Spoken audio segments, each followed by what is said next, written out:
Taste the food, Helen, my daughter-in-law said loudly enough for half the ballroom to hear, and the laughter that followed told me everything I needed to know about the kind of wedding day this was going to be. I'm Helen Carter, 68 years old, and until that moment, I believed my son's wedding would be one of the happiest days of my life. The ballroom glittered with crystal chandeliers, white roses lined every table, and a string quartet played softly near the dance floor. It was the kind of celebration people spend years dreaming about. I had spent months helping make it happen. I wrote checks without being asked twice. I covered expenses when budgets mysteriously grew larger. I smiled through every decision that excluded me because I told myself it wasn't my day. It was Ryan's day. My son looked handsome in his tailored tuxedo, standing beside Brittany, the woman he had chosen to build a life with. I wanted to be happy for them. I wanted to believe all the uncomfortable moments leading up to the wedding were misunderstandings. But standing there beside the head table, hearing those words, I realized they were not misunderstandings at all. Earlier that evening, guests had been laughing and talking while servers carried trays of food across the room. Brittany had been the center of attention, soaking in every compliment. Then someone joked about family recipes, and Brittany suddenly turned toward me with a smile that never reached her eyes. Helen knows all about mashed potatoes, she announced. Maybe she should give us a demonstration. More laughter followed. People shifted awkwardly in their seats, unsure whether they were witnessing a joke or something else. I felt heat rise in my cheeks, but I kept my expression calm. Years of teaching middle school had taught me that some people reveal more about themselves when you refuse to react. Brittany continued making little comments, each one drawing more attention toward me. By the time she delivered her final line, "Taste the food, Helen," the room had grown strangely quiet. I looked around and saw guests avoiding eye contact. A few appeared embarrassed. Others looked entertained. The worst part wasn't Brittany. It was Ryan. My son stood only a few feet away. He heard every word. He saw every smile. He saw me standing there alone. And he said nothing. Not a single word. In that moment, something inside me became very still. The hurt was real, but it was quickly replaced by clarity. I suddenly understood why I had been left out of planning meetings, why my opinions had become inconvenient, why Brittany always seemed irritated whenever someone thanked me for helping. This wasn't about a joke. This wasn't about potatoes. This was about respect. Or rather, the lack of it. I straightened my pearl necklace, dabbed the corner of my mouth with a napkin, and smiled politely. Brittany looked disappointed by how little reaction she received. She thought silence meant weakness. She thought dignity meant surrender. As the applause for the newlyweds filled the ballroom once again, I quietly returned to my seat. No one noticed the decision I made at that exact moment. But before that wedding became a distant memory, everyone would understand something Brittany had failed to learn. The woman she tried hardest to embarrass was the very person holding together far more of their future than they could possibly imagine. I remained at my table long after the music started again, watching guests return to their conversations as though nothing unusual had happened. That was the strange thing about public embarrassment. Most people did not want to look at it for very long. They preferred to glance away, pick up a drink, and convince themselves it was not their business. I could hardly blame them. Years ago, I might have done the same. A server quietly placed a fresh glass of iced tea beside me. He looked uncomfortable. "Are you all right, ma'am?" he asked softly. I smiled and thanked him. It was easier than explaining what was really wrong. The problem was not a few careless words. The problem was that I suddenly saw my place in my son's new life more clearly than ever before. As I sat there beneath the ballroom lights, memories began drifting through my mind. I remembered Ryan at 8 years old, running across a little league field with grass stains on his uniform and a grin so wide it seemed to light up the whole park.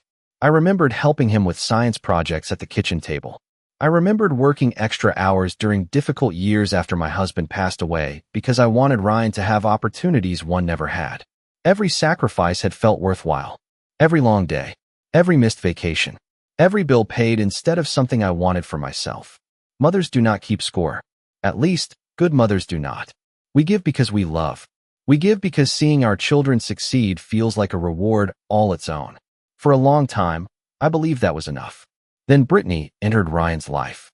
At first, I truly liked her. She was charming, ambitious, and confident. She spoke about building a future with my son, and I admired that. When they struggled to afford their first apartment, I helped with the deposit. When Ryan wanted to launch a small consulting business, I supported him through the uncertain early months. Whenever Brittany thanked me, her gratitude sounded sincere. Looking back, perhaps I only heard what I wanted to hear. The warning signs had been there. Little things at first. Invitations arriving late. Family dinners planned without telling me until the last minute. Conversations stopping when I entered a room. If I mentioned feeling left out, Ryan always had an explanation. Brittany was busy. Everyone was stressed. It was never intentional. I accepted those explanations because the alternative was too painful to consider. Across the ballroom, I watched Brittany greeting guests. She laughed easily, accepting compliments about the wedding decorations and the elegant reception. People saw a beautiful bride enjoying her special day. They did not see the months behind it. They did not know how many vendor deposits I had quietly covered when costs exceeded the budget. They did not know who paid for the upgraded floral arrangements Brittany suddenly decided she could not live without. They did not know who stepped in whenever another unexpected expense appeared. And I had never intended to tell anyone. I did not help because I wanted recognition. I helped because I believed I was supporting family. Yet for the first time, I wondered whether Brittany had mistaken generosity for weakness. My eyes moved to the head table where Ryan stood speaking with several guests. He looked happy, relaxed, untroubled. Not once since the incident had he come over to check on me. Not once had he asked if I was okay. That realization hurt more than anything Brittany could have said. A few minutes later, my phone vibrated inside my purse. I glanced down at the screen. The message came from someone whose name I had not expected to see that evening. And as I read the first sentence, I realized the wedding was only the beginning of a much larger story. My hands tightened slightly around my phone as I read the message again. It was from Laura Bennett, a woman I had known for nearly 20 years. Laura owned the event company that had coordinated several parts of the wedding reception, and she was not the type of person who sent dramatic messages. That was exactly why the text unsettled me. Helen, there is something you should know. Please call me when you are alone. I stared at those words while the celebration continued around me. The band had switched to a livelier song. Glasses clinked. Guests laughed. Yet suddenly I felt as though I were standing outside the room, looking in through a window. Everything seemed distant. I slipped my phone back into my purse and decided not to call immediately. Whatever Laura wanted to tell me could wait until I left the reception. Over the next hour, I watched more carefully than I had all evening. Once I stopped looking at Brittany as my future daughter-in-law and started looking at her as a stranger, I noticed things I had ignored before. The way she exchanged knowing glances with certain friends whenever my name came up. The way she corrected people when they mentioned contributions I had made to the wedding. The way she positioned herself at the center of every conversation while quietly pushing others to the edges. Most people never noticed. Manipulation rarely arrives wearing a sign around its neck. It hides inside smiles and polite words. By the time I returned home that evening, exhaustion settled over me like a heavy blanket. My house felt especially quiet. After the noise of the reception, I kicked off my shoes, placed my purse on the kitchen counter, and poured myself a glass of water. Then I called Laura. She answered before the second ring. Her voice sounded hesitant. Helen, I have been debating whether to tell you this all week. A knot formed in my stomach. Tell me what? There was a long pause. A few weeks ago, Brittany invited several members of the wedding staff to a private planning dinner. I was there because we were reviewing final arrangements. I listened carefully. During that dinner, someone mentioned how generous you had been. One of the caterers said it was rare to see a mother contribute so much. Laura stopped again, and I asked quietly. Brittany laughed. My grip tightened around the phone. What did she say? Another pause followed. She said that as long as people kept praising you, they would never see who the real star of the wedding was. I closed my eyes. Laura continued. At first everyone thought she was joking. Then she started making comments about teaching you to stay in your lane. Most people became uncomfortable. A few left the conversation entirely. The kitchen suddenly felt colder. I walked to the window overlooking my backyard. The porch light illuminated the empty patio where Ryan and I used to sit during summer evenings when he was younger. Why are you telling me this now? I asked. Because tonight confirmed something that has bothered me for weeks, Laura replied. Helen, what happened at the reception did not feel spontaneous. It felt rehearsed. Those words settled heavily inside my chest. Not because they shocked me, Deep down, I think I already knew. The wedding incident had not been a careless mistake. It had not been a joke that went too far. It had been part of something larger. A deliberate effort to diminish me in front of the people who mattered most. After I ended the call, I remained standing at the window for a long time. The neighborhood was quiet. A light breeze moved through the trees. Somewhere in the distance, a dog barked. Ordinary sounds. Ordinary moments. Yet everything felt different now. For years I had blamed misunderstandings, stress, and bad timing. Tonight those excuses finally fell away. And for the first time, I began asking a question I should have asked much sooner. If Brittany had worked this hard to undermine me in public, what had she been doing behind closed doors that I still did not know about? The following morning, I woke earlier than usual. Sleep had come in short fragments, interrupted by memories and questions that refused to leave me alone. Sunlight filtered through the kitchen curtains as I prepared a simple breakfast, but even familiar routines felt different now. For years, I had viewed every uncomfortable situation through the lens of family loyalty. Whenever something seemed wrong, I found a way to explain it away. Sitting alone at my kitchen table with a cup of coffee growing cold beside me, I began revisiting old memories with fresh eyes. The first one that surfaced was a family barbecue 2 summers earlier. Ryan had invited everyone to celebrate the purchase of his new home. Throughout the afternoon, guests congratulated him on his success. Several people thanked me for supporting him during the difficult early years of his business. Each time someone mentioned my help, Brittany would quickly redirect the conversation. At the time, I assumed she simply wanted Ryan to enjoy the spotlight. Now I remembered the irritation that briefly flashed across her face whenever my name came up. Then I remembered Thanksgiving the year before. I had spent 2 days preparing dinner. Brittany arrived late and spent most of the evening scrolling through her phone. When relatives complimented the recipes that had been passed down through my family for generations, she joked that old traditions needed to make room for modern ideas. Everyone laughed politely. I laughed too. Yet looking back, I realized the comment had not been about recipes at all. It had been about replacing influences she did not want around. One memory led to another. Birthdays, holidays, family gatherings. Each one contained small moments that seemed insignificant on their own. Together, they formed a pattern. Like puzzle pieces scattered across a table, they suddenly fit together. Around noon, I opened a drawer in my home office and removed a thick folder labeled Ryan Business Documents. I had not looked at it in months. Inside were copies of paperwork from the years when Ryan launched his consulting company. Loan guarantees, financial agreements, property records, documents I had signed because I believed I was helping my son build a stable future. I carefully reviewed each page. Most of it was familiar. Then I noticed something that made me pause. Several recent updates had been added to the file. Updates I had never personally requested. My heart beat a little faster. I pulled out my reading glasses and examined the paperwork more closely. Nothing appeared illegal or alarming. Yet certain details raised questions. Ownership structures had shifted. Financial responsibilities had changed. Some decisions carried significant consequences if circumstances ever became difficult. I sat back in my chair and stared at the stack of papers. Suddenly Laura's warning echoed in my mind. If Brittany had spent years shaping how people viewed me, what else had she been shaping behind the scenes? By late afternoon, I made a decision. I was not going to confront Ryan. Not yet. Experience had taught me that people reveal far more when they believe no one is paying attention. Instead, I called an old friend. Margaret Whitmore had spent 3 decades as a judge before retiring. She was wise, patient, and impossible to manipulate. We met for dinner every few months, though lately life had kept us both busy.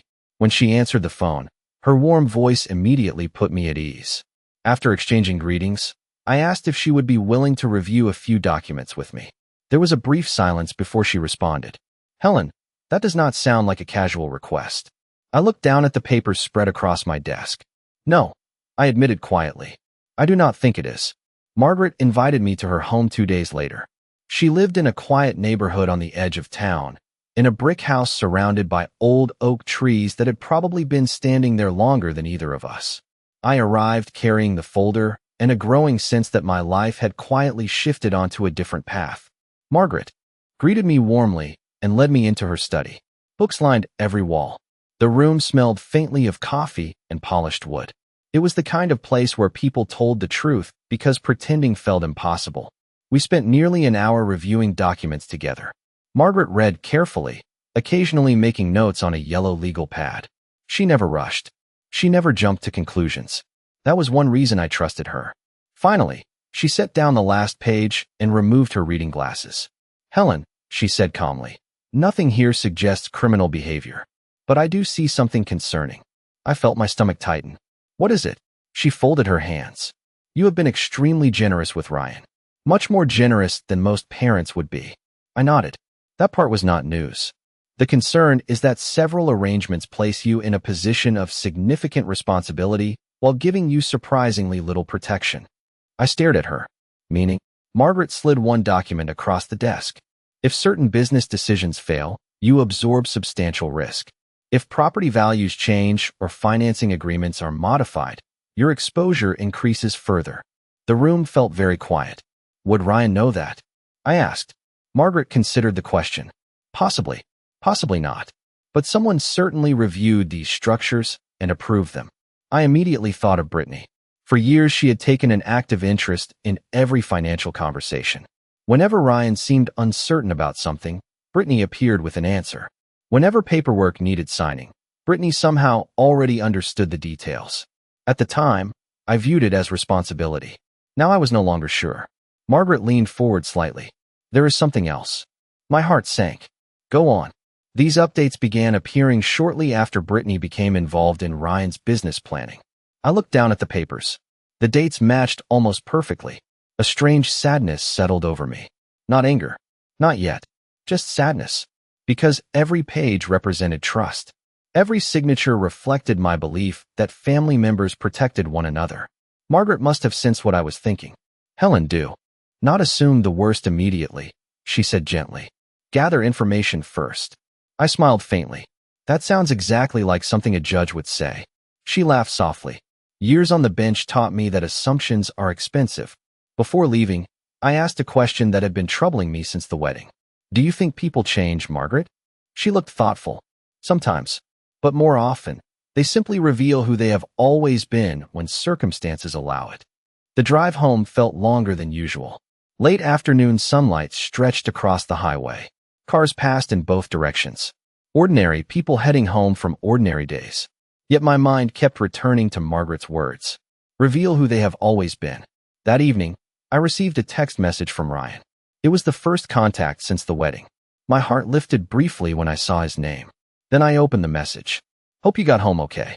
Brittany thought maybe things felt awkward at the reception. "Do not take anything personally. She was just trying to have fun." I read the words 3 times. Not once did he ask how I felt. Not once did he acknowledge what had happened.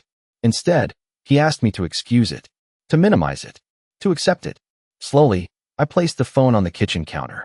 For the first time in my life, I did not rush to protect Ryan from the consequences of his choices.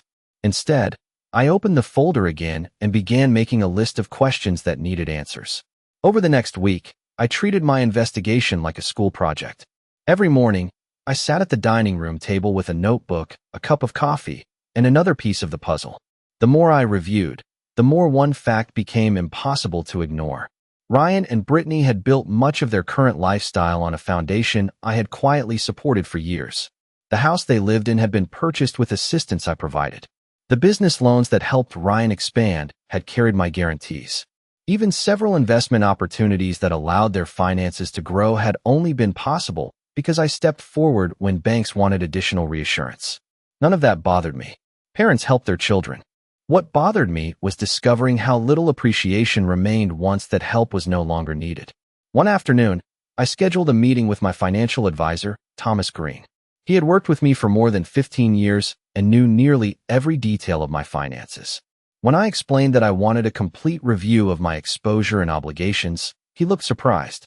"This is more comprehensive than your usual annual checkup," he remarked. "That is intentional," I replied. For nearly 2 hours, Thomas walked me through documents, accounts, guarantees, and ownership structures. Several times he stopped to clarify relationships between assets. With every explanation, my understanding grew clearer. Nothing had been hidden from me. Yet many arrangements depended heavily on my continued participation and goodwill. If I chose to step back from certain commitments, the financial picture for Ryan and Brittany would look very different. The realization did not make me feel powerful. It made me feel sad, because neither of them seemed to understand how much trust had been woven into those arrangements. Trust is invisible when it exists. People only notice it after it disappears. A few days later, Ryan called unexpectedly. His voice sounded cheerful, almost casual. He spoke about the honeymoon, the resort, the weather, and several future plans. Then he mentioned that he and Brittany were considering purchasing a larger property outside the city. "We found an amazing place," he said enthusiastically. 5 bedrooms, huge backyard, perfect for entertaining. I listened quietly. "That sounds expensive," I said. He laughed. "It is. But everything should work out once financing is finalized." There was a pause. Then he added, "The bank just needs confirmation regarding a few existing guarantees." I stared out my kitchen window at the garden my late husband and I planted years ago. Suddenly, the timing made perfect sense. Ryan had not called to reconnect. He had not called to apologize. He had called because paperwork was moving forward. "I see," I said calmly. "We should probably discuss those guarantees in detail." The silence on the other end lasted longer this time. "What do you mean?" he asked. "I mean, it is important for everyone to understand exactly what responsibilities are involved." His cheerful tone faded slightly. "Sure, we can do that." After the call ended, I sat quietly for several minutes. Then I opened my notebook and added another line beneath my growing list of observations. The wedding had shown me how little respect remained. The documents had shown me how much dependence still existed. For years, Brittany believed influence came from controlling conversations, appearances, and family dynamics. What she failed to understand was that real influence often sits quietly in the background, unnoticed until the moment it is withdrawn. And for the first time, I began considering what my life might look like if I stopped carrying burdens that no longer belonged to me. The following week, I made no dramatic announcements. I did not confront anyone. I did not send angry messages. I simply continued living my life while quietly making decisions.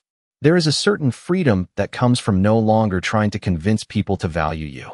Once you stop chasing approval, you begin seeing situations much more clearly. I met with Thomas again and asked him to outline every obligation connected to my name. We reviewed guarantees, authorizations, backup agreements, and financial commitments that had accumulated over the years. Some were small, others were substantial. Together, they formed a safety net that Ryan and Brittany had come to view as permanent. Thomas listened carefully as I explained that I wanted to reevaluate each arrangement individually. "You are well within your rights," he said. "Most people conduct this type of review every few years." I smiled. "Then I am overdue." Over the next several days, I completed paperwork, updated records, and organized documents. Nothing happened immediately. No alarms sounded. No phones rang. The changes were professional, orderly, and entirely appropriate. Yet I knew they would eventually become visible. Meanwhile, Ryan and Brittany appeared to be enjoying married life. Social media filled with photographs from expensive restaurants, weekend trips, and plans for their future home. Friends left comments filled with congratulations and admiration. Looking at the pictures, nobody would have guessed that much of their confidence rested on assumptions they had never bothered to question. One Saturday afternoon, Ryan invited me to lunch. It was the first face-to-face meeting since the wedding. We met at a small cafe downtown that we used to visit when he was younger. For a moment, seeing him walk through the door reminded me of the little boy who used to run into my arms after school. But memories can be comforting and painful at the same time. After ordering sandwiches and iced tea, Ryan got straight to the point. "Mom, Brittany feels like things have been different lately." I stirred my tea slowly. "Different how? You seem distant." I almost laughed. Not because the comment was funny, but because it was remarkable. For years, I had been expected to absorb disappointment without complaint. Yet the moment I stepped back, people noticed.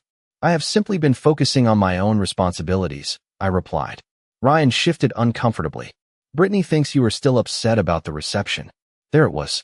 Not an apology, not accountability, just another attempt to reframe the issue as my reaction rather than their behavior.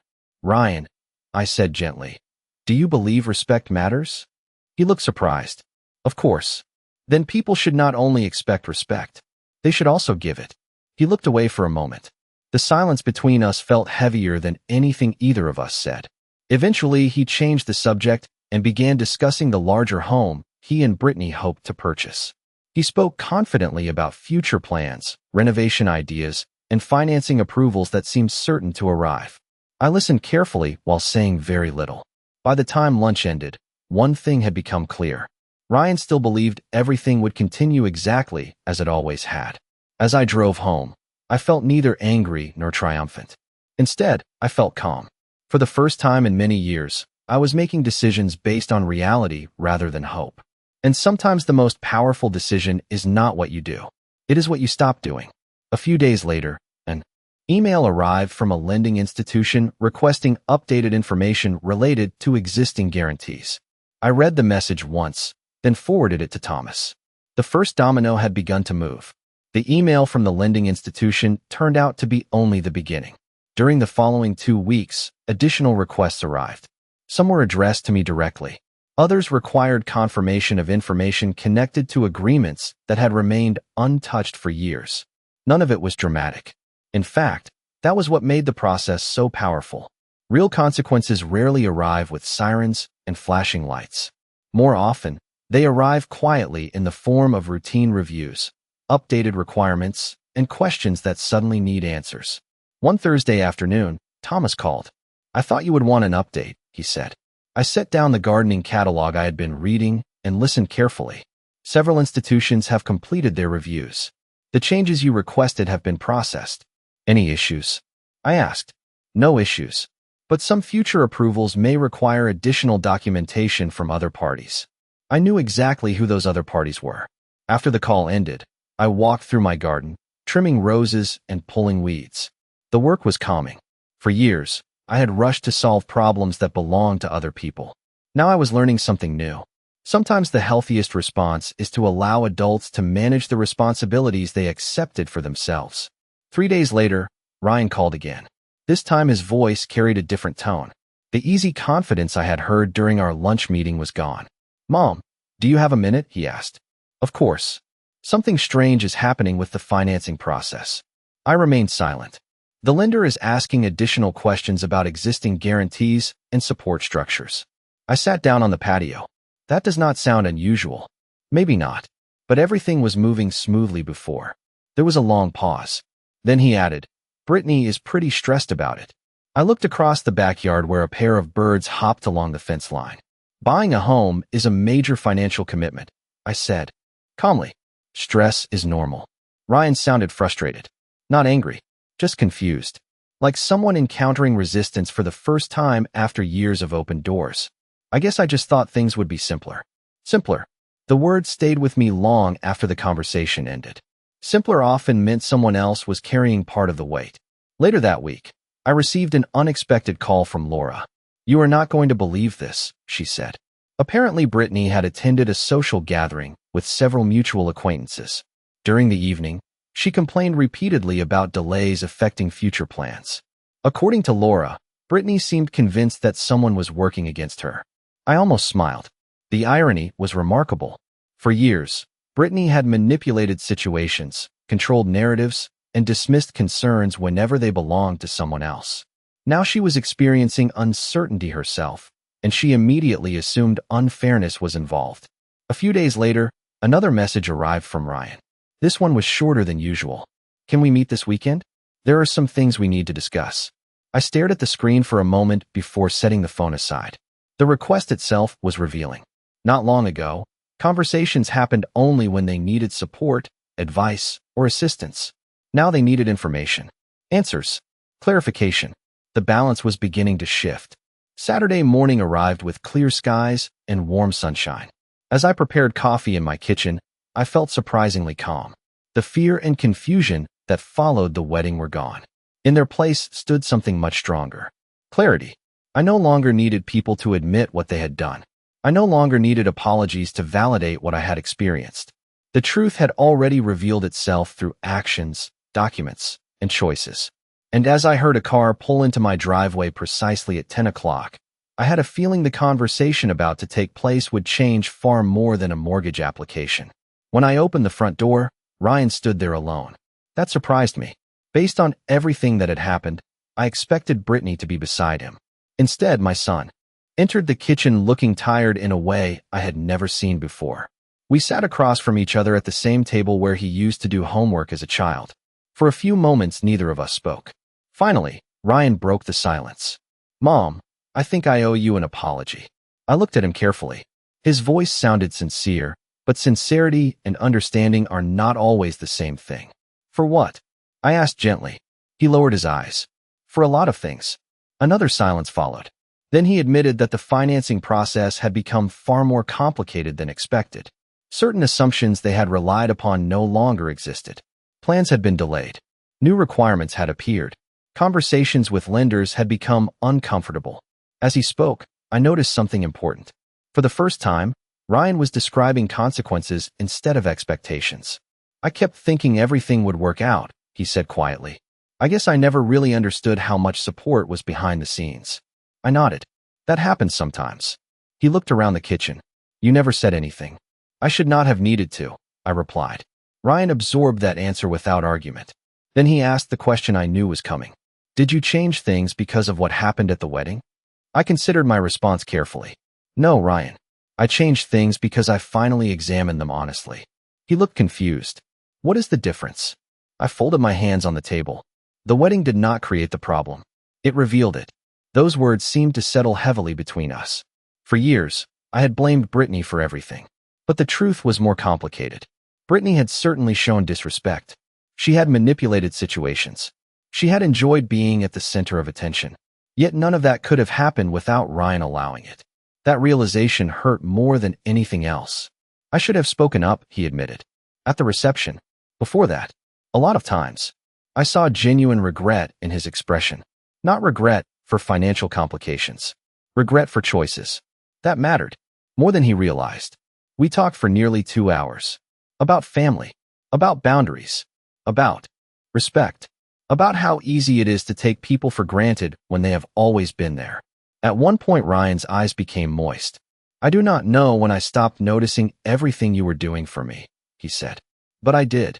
I reached across the table and squeezed his hand. "Then notice it now." He laughed softly through his sadness. When he finally stood to leave, he seemed lighter somehow. Not because his problems were solved. They were not. But because he had finally stopped running from them. At the door, he turned back toward me. "Are things ever going to be the same?" I smiled gently. No, his face fell slightly. Then I continued. "But that does not mean they cannot become better." After he left, I stood on the porch watching his car disappear down the street. The afternoon sun cast long shadows across the neighborhood. Everything felt peaceful. In the weeks that followed, I maintained every decision I had made. The guarantees remained updated. The responsibilities remained where they belonged. Nothing was restored simply because an apology had been offered. Respect is not proven through words. It is proven through consistent actions over time. As for Brittany, she never offered the conversation I once hoped for. Perhaps she was not ready. Perhaps she never would be. Surprisingly, that no longer troubled me. The greatest lesson from all of this was not about revenge. It was about self-respect. The moment I stopped accepting poor treatment, everything changed. Not overnight, not dramatically, but permanently. And sometimes the most powerful ending is not watching other people lose. It is finally remembering your own worth.